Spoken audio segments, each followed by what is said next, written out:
Muito bom dia. Em primeiro lugar, Sr. Presidente da Assembleia Legislativa Regional de Excelência, permita-me que cumprimente todos os presentes da forma protocolar que o fez e o acompanho nos meus agradecimentos por aqui estar. Sr. Presidente, Sr. Diretor do JM, permita-me que congratule em si todo o esforço, não só das jornadas, mas como o próprio conteúdo que tem vindo a ser cada vez mais aprofundado, mais crítico, mais científico, inclusive, que o JM tem trilhado ao longo dos tempos e que nada tem a ver com o passado, e por isso aproveito para vos felicitar e congratular, não só pela iniciativa, mas como o vosso percurso recente o tem demonstrado. Eu sou empresária. Angustia-me ver a mendicidade empresarial. E porque sou empresária, infelizmente não se pode pedir de boca cheia que se acudam a todas as realidades como se fossem todas iguais. O princípio da igualdade, artigo 13º da Constituição, diz que a igualdade é tratar aquilo que é igual com equidade, fazendo as diferenças entre o que é diferente. Não é possível, numa situação de profunda crise como estamos, acudir ou pretender acudir de forma cega a todos e mais alguma coisa. E aqui falo já do tecido empresarial à cabeça. Há empresas que estavam na insolvência pré-Covid. Há empresas que não eram saudáveis pré-Covid. Não pode haver aproveitamentos da pandemia para se, a pretexto de tudo e de todos, tentar empurrar situações que não devem, pura e simplesmente, ser acauteladas. Não é possível isto num Estado em que as receitas fiscais, que é o erário público, portanto as nossas contribuições, têm descido abruptamente, como disse o Sr. Presidente. Não é possível deixar de acudir bolsas de pobreza, de fome, que existem hoje em dia.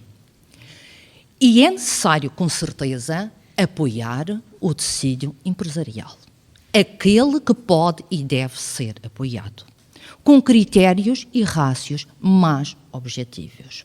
Os setores que, efetivamente, foram mais penalizados pela pandemia. Há uns que o foram, há outros até que não foram e até recuperaram porque se reconverteram ou tiveram maior procura. É verdade que é uma minoria, mas mesmo nos setores de atividade económica há diversas realidades. Pedir como se estivéssemos num oásis, com uma fonte e um manancial inesgotável de recursos, não é honesto intelectualmente em termos empresariais. E os governos põem-se a jeito, porque têm medo politicamente de dizer o que eu digo como empresária. Não é possível, nem há dinheiro para acorrer a tudo, acudir a tudo e a todos.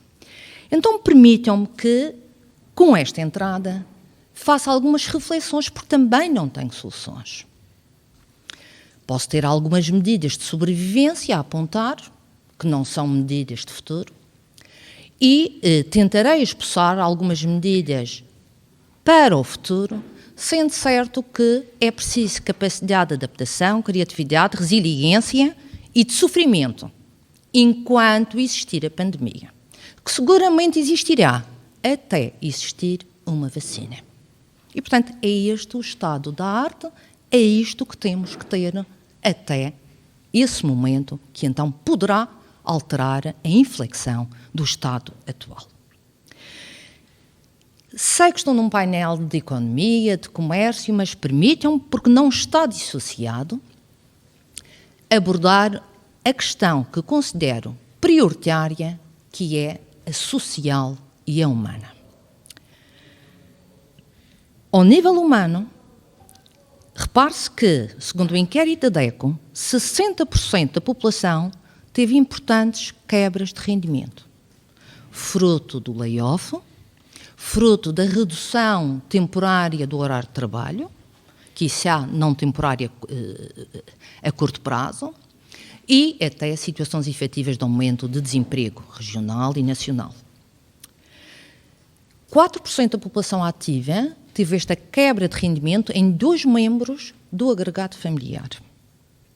O Banco Alimentar, através da sua presidente, refere que por semana tem aumentado 55 mil pedidos de agregados familiares ao apoio do Banco Alimentar. Se fizermos uma estimativa de 2 pessoas por agregado, o que é pouco, temos um aumento por semana de 110 mil pessoas a recorrer a este auxílio. Estima-se que em abril estava 1,3 milhões de pessoas em layoff. 1 em cada 5 doentes nos hospitais do continente, internados com o Covid, portanto 20%, são deixados nos hospitais, porque não há capacidade social nem das famílias de os ir buscar. E a maior parte tem mais de 70 anos. O subsídio de desemprego aumentou 52% nos jovens até aos 24 anos. O Governo Regional, recentemente, apontou um cenário catastrófico, que é a taxa de desemprego este ano poder chegar a 18%. Há bolsas de fome, de pobreza, aqui e já. E por isso mesmo, porque somos humanos, e a economia é também humana, até pelo risco das convulsões sociais, até pelo risco da segurança e por todo um conjunto de fatores, não pode o Estado deixar de acudir a esta franja que cada vez é maior minuto a minuto. Em termos de situação empresarial, e obviamente estamos a falar em praticamente a bolsa limiar de pobreza, não há sobrevivência, patamares de sobrevivência, não há procura interna. E, portanto, obviamente que há mais reflexos em 2 áreas que foram das mais afetadas pela pandemia, que é o turismo, que será debatido à tarde, e o comércio, naturalmente. Ora, em termos de situação empresarial, obviamente que há uma crise profunda. A economia portuguesa, em especial a da região autónoma da Madeira, tem problemas ao nível da temática do comércio que já são estruturais. Temos pequenas e médias empresas, das quais a grande maioria são microempresas, com problemas estruturais pré-Covid, porventura também acentuados nesta altura. Problemas de sucessão, de falta de profissionalização, de falta de digitalização, de mercado online, de sites, de outras plataformas digitais. Não foi um problema só do Covid. Mas esta é a característica do nosso tecido empresarial. Para além de terem uma bolsa de clientes muito curta, dependente, desde logo, do turismo. E, portanto, com a inexistência do turismo, o efeito multiplicador que este tem na economia, nomeadamente no comércio, sente-se ausência.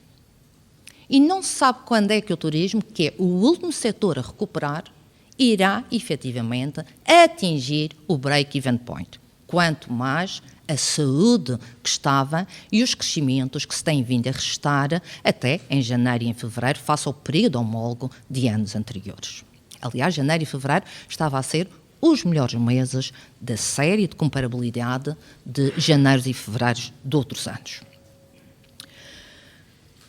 Ora, o mercado interno é muito curto.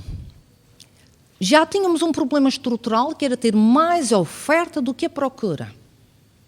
Então, se mesmo quando havia turismo, nós tínhamos um bazar a céu aberto, permitam-me uma expressão, em que tínhamos mais oferta do que aqueles que estavam predispostos a comprar, hoje o cenário é obviamente de agonia para as empresas de comércio. E não só, mas cinge-me ao comércio, que é o painel em que estou. É fundamental reativar o turismo, promover o destino como seguro, aumentar a confiança, mas há sempre dois problemas. É que não há confiança para comprar viagens, não há confiança para estar num aeroporto, não há confiança para estar lado a lado com passageiros. E, portanto, há aqui uma reserva natural, pelo menos até existir uma vacina, que há de ser gradual e por isso digo que é o último setor a recuperar. No entanto, temos que fazer a nossa promoção com as valências e os pontos positivos que temos. O Turismo de Portugal publicitou os destinos de praia mais seguros e com rácios apertados portanto, de nível baixo de Covid. O Porto Santo e uma praia do Algarve estão lá e muito bem. Mas um outro fator que é necessário para despoltar o comércio é trazer pessoas aqui e, portanto, tratar de outra questão de não menor importância, que é as acessibilidades à região. Em termos de timing, de custo, de forma, de preço, tudo. Ora, então como é que vamos sobreviver? Ponto número 1. Há empresas que não vão. Há trabalhadores que vão mesmo para o desemprego.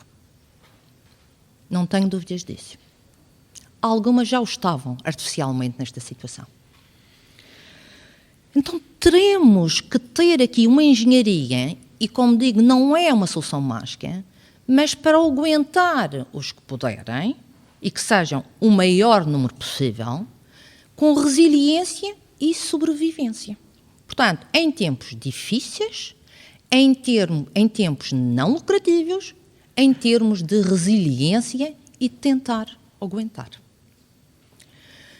E vejo aqui que, fruto da nossa história económica portuguesa, em que na década de 80 existiram incentivos para se abandonar a industrialização em Portugal, a pesca em Portugal, a agricultura em Portugal, e o país foi-se reconvertendo num comprador para revendedor de produtos importados. E ainda bem que o plano de recuperação, ontem anunciado, e que vamos ver se passa, pelo menos nos termos, porque obriga a unanimidade, e temos 4 países de Estados-membros de bloqueio, claramente liderados pela Holanda, portanto, veremos, isto foi um pontapé muito importante e que a Alemanha, penso eu, não se iria meter se não tivesse a garantia de que há de chegar ao fim das negociações. Se é nos moldes que foi ontem apresentado, era o ideal, mas, sinceramente, duvido que venha a ser assim. Esperemos para ver e oxalá que passe como está, porque é fundamental para Portugal. Então temos que ter aqui alguma criatividade para começar a produzir, a manufaturar internamente, localmente e tentar suprir o tradicional das importações para alguma forma de criatividade e valor acrescentado interno. Sempre disse que Portugal e a região não se podia posicionar numa lógica de preço. A competitividade pelo preço, historicamente, Indonésia, China, são destinos, México, são destinos que no futuro vão perder competitividade, porque está em questão a falta de segurança sanitária da Ásia, nomeadamente. E se há uma coisa que hoje todos temos visto, é que o Japão tenta fazer mais investimentos para ter mais autonomia em relação à China e os próprios Estados Unidos estão a fazer investimentos maiores para não dependerem das soluções todas asiáticas. Então, temos aqui uma situação que no futuro a competitividade não será pelo preço do trabalho em mercados que nem sequer garantem a base dos direitos humanos, mas será, provavelmente, e espero que sim, na Europa. Mas nunca será uma competição pelo preço, será pela segurança, pela independência, para não termos que fechar quando existir um problema na Ásia. Reparem que, desta forma, nós só podemos ter aqui uma oportunidade e aproveitar o plano de recuperação ontem anunciado, que virá, de uma forma ou de outra, mas que virá para a digitalização e uma nova época. Aliás, não é por acaso que a senhora Ursula chamou a nova geração da União Europeia.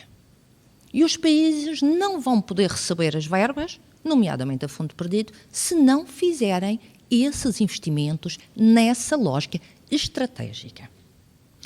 Então, o que é que o comércio madeirense pode fazer? Bem, em primeiro lugar, temos que passar esta fase das trevas. Porque não começar a fazer parcerias? Porque não começar a criar produtos que se vendem em tantas lojas, produtos regionais, produtos de vestuário, produtos de marroquinaria, bijuteria, o que for nestas áreas, em que temos um conjunto de designers, de artistas, de costureiras, de pessoas que precisam e sabem a arte de determinados saber fazer e que podem, com criatividade e de forma diferente, implementar produtos que, sinceramente, até aborrece ir hoje ou no passado a lojas comerciais e ver uma repetição de Made in China de produtos iguais uns aos outros. Uma outra área que se pode e deve implementar é a agricultura regional, a floricultura regional, e outra mais sofisticada é a área da informática, do digital, da elaboração de software, esta desmaterializada fisicamente, e que a Madeira, com grupos empresariais privados, tem dado claramente um exemplo de ser pioneiro a nível internacional. Há empresas regionais no topo da elite internacional. É necessário aqui não trabalhar de forma isolada. Não é um empresário, um artista ou um agricultor que vai poder fazer todo o processo de parceria, de comercialização. Primeiro, é necessário investir em vendas online, em sites, no digital. Sem isto, não há sequer presente, quando fará ainda o futuro. Mas, por outro lado, é preciso que as associações empresariais, governamentais, de grupos de cidadãos se envolvam, por exemplo, responsáveis da startup, InvestRam, todas as entidades e autarquias locais congreguem esforços e trabalhem em parceria, complementaridade, no sentido, por exemplo, de reunir e contratar com grandes grupos que operam com a região, no sentido de os convencer a privilegiar a compra do que é local e do que é regional.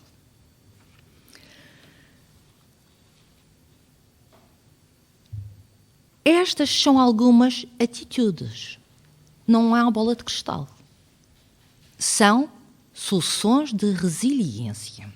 E, quiçá, no futuro, poderão até dar percursos muito interessantes e sustentáveis.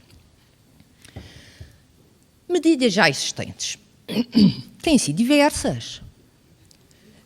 Reparem que o layoff é, à partida, a primeira e grande medida que tem permitido a manutenção do emprego.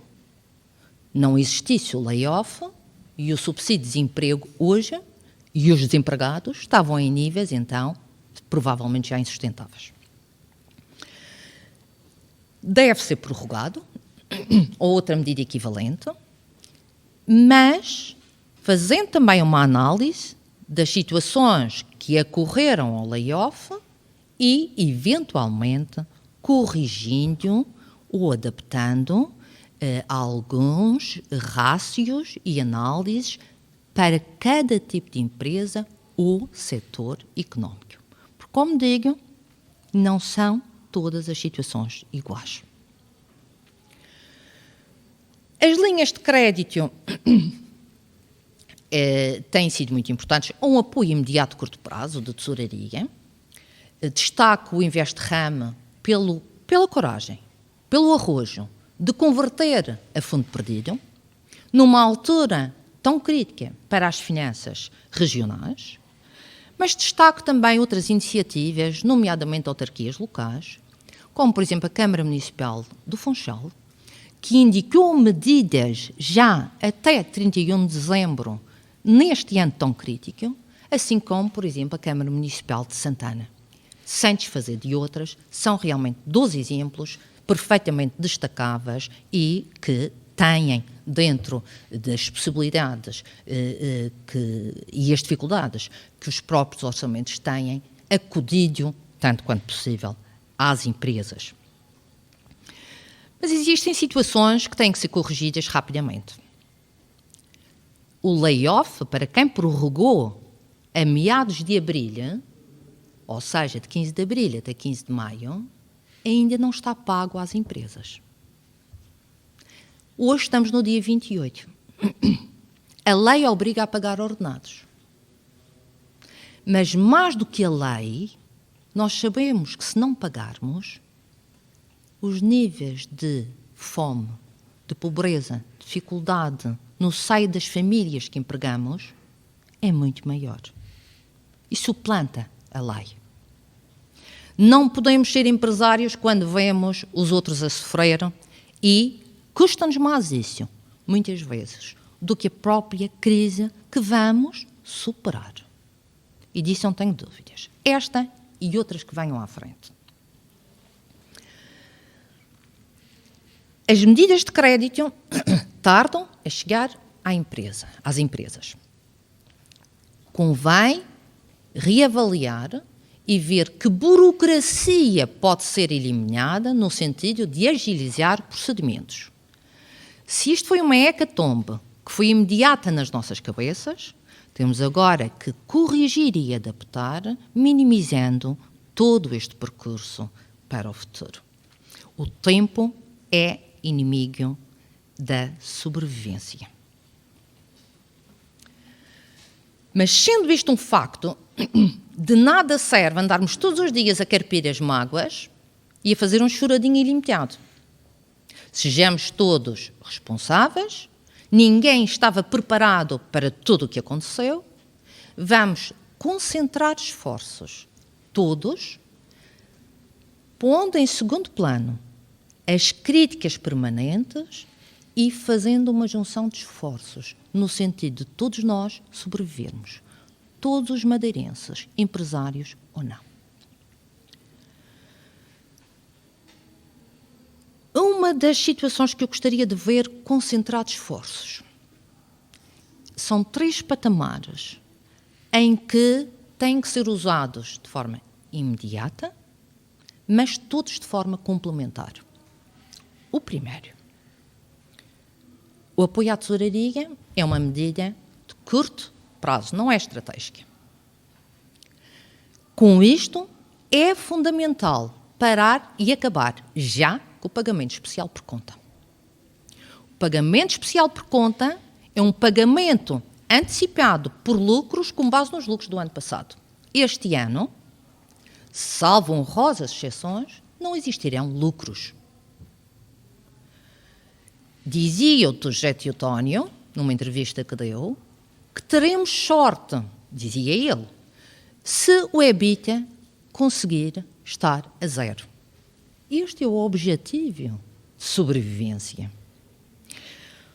Ora bem, pagamento especial por conta é inadmissível, em termos de concessão, é inadmissível, seguramente num ano em que só se for tirar do bolso quando, manifestamente, não há possibilidade de ter lucros. É fundamental antecipar e pagar subsídios, IVA, que pode levar 5, 6 meses a recuperar e, portanto, agilizar o dinheiro que é das empresas. Não são donativos. É dinheiro próprio das empresas. Ninguém está a dar nada a ninguém. As empresas é que estão a financiar por antecipação o Estado. E as linhas de crédito tem que haver rácios. Têm que ser cuidadosamente derramadas na economia. Porque uma empresa que já está no limite do seu endividamento, dívida sobre dívida, é igual a insolvência e a não pagar nada a ninguém. A segunda medida tem a ver com a capitalização que é necessária das empresas. E que aqui, reparem, um princípio sagrado. Sendo eu liberal, acreditando na lógica do mercado, assim como os empresários portugueses, porque é neste regime que nos inserimos, por vontade soberana do povo quando vai às urnas, e portanto estamos numa livre iniciativa de mercado, muito bem, assumimos o risco, para o bem e para o mal. Nós não podemos querer assumir os lucros porque somos empresários privados, mas quando corre mal, papá Estado que venha acudir. Não estou a dizer que não tem de acudir, e já vos dei exemplos concretos, que o Estado não pode receber dinheiro que não é dele. Mas permitam-me que vos diga que todo o derrame que tem que ser feito na economia tem que ser com uma lógica criteriosa de fundos que são limitados e, por isso, têm que ser cirurgicamente derramados pelas entidades empresariais. Não é admissível, quando se diz capitalização das empresas, que o Estado venha nacionalizar. Não é isso que a CIP e a ACIF propõem. E não é isso que, seguramente, os empresários querem. Essa vertente é completamente inadmissível, inclusive ideologicamente. Mas também não se pode pedir ao Estado que intervenha nas empresas e capitalize naquelas que estão em situação, e já estavam antes, em falência, em insolvência. E, portanto, há aqui um equilíbrio que tem que ser feito e, portanto, em projetos viáveis, estratégicos e com articulação, e onde impera a gestão da própria empresa, a capacidade e a confiança que ela suscita, é que pode e deve, então, existir um esforço de capitalização. Com formas concretas e claras de entrada do Estado, com formas concretas e claras de saída do próprio Estado. O terceiro painel é o apoio da União Europeia. O apoio nacional, o Sr. Presidente já destacou a obrigação constitucional de apoio à região autónoma da Madeira, apoio que não é pedinchice, é o que está consagrado e, portanto, que se aplique.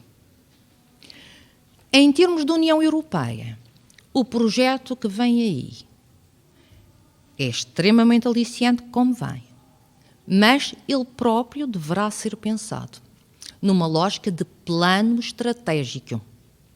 E as empresas não podem continuar com o seu amadorismo. Eu estou a falar de uma parte das empresas. Obviamente que não as meto todas num saco. Mas pela sua própria dimensão, infelizmente, é uma caracterização que fazemos do tecido regional. E, portanto, obriga um plano estratégico, não só dos governos, mas também da classe empresarial. Tudo isto tem que ser reformulado.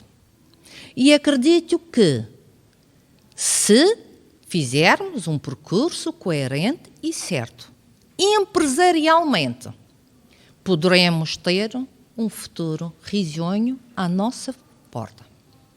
Infelizmente, socialmente, nunca será risonho pela dor, a mágoa e as aflições que diariamente, e as mortes que diariamente ocorrem. Muito obrigada.